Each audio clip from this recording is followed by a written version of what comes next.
A test excavation at Tulsa's Oak Lawn Cemetery has thus far failed to discover any human remains that might be related to the 1921 Tulsa Race Massacre. Now, that result has disappointed, but not discouraged the researchers who have spent the last few days, very hot days, carefully digging up a large area on the west side of the property. It's about the victims and trying to find them. And that weighs very heavily on me today. I feel a tremendous responsibility as the mayor to try and find these folks. That is such a basic thing that a city government should do for people. And Tulsa didn't and hasn't for so long. And now we have an opportunity, as best we can, with the best minds in the whole country. Among them, Phoebe Stubblefield, a forensic anthropologist at the University of Florida.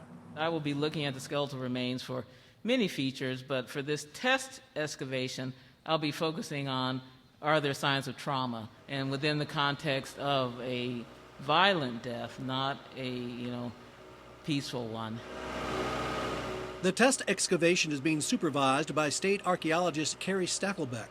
And yes, it does begin with a backhoe before graduating to shovels, then trowels, and eventually specialized precision tools. This excavation area that we're opening up today, it is approximately 6 by 3 meters. The backhoe operator is going very slow. Some find it kind of jarring to think of the use of this for locating human remains, but it's actually quite common practice within archaeology or the arena of forensics. We have people who are carefully observing and looking for any kind of changes in the soil color, potential indicators of artifacts or other objects that might be indications that we are getting close to a possible burial location. This is an undertaking Scott Ellsworth thought would happen more than 20 years ago when a colleague made a remarkable discovery. Funeral home ledgers that had not been seen for 75 years that proved that Tulsa County had paid for the burial of 19 or 18 African American riot victims, some identified, some not identified, buried here in Oak Lawn Cemetery. But in 1999, the political will to move forward with a forensic investigation simply didn't exist. We got caught up in the politics of the riot commission. So we ended up getting shut down first by the commission and then secondly by the city of Tulsa. So our first effort was gone over before a single bit of earth was turned. That finally changed last October when ground-penetrating radar located a large anomaly on the west side of the cemetery.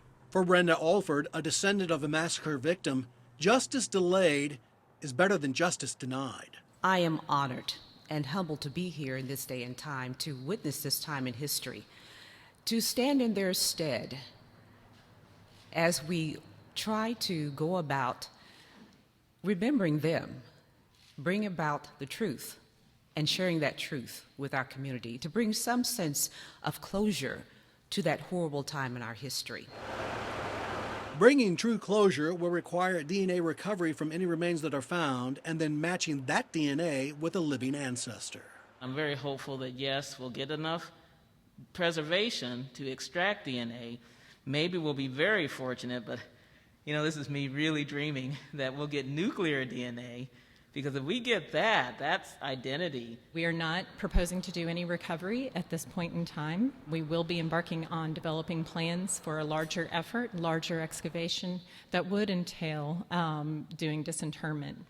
But those are very complicated steps and processes and things that we would be doing in communication with the community. The first day of work producing an 8-foot deep hole that did yield some bone fragments, but they were cow bones. And so the investigation continues, one bucket at a time. In Tulsa, if you're murdered, we're going to do everything that we can to find out what happened to you and to render justice for your family. It should not have taken 99 years for us to be doing this investigation. Now, the strategy has shifted to drilling core samples at several different locations within that section of the cemetery and examining them to determine if a full excavation in that particular area is warranted. At this point, there's no timeline on when the work might end.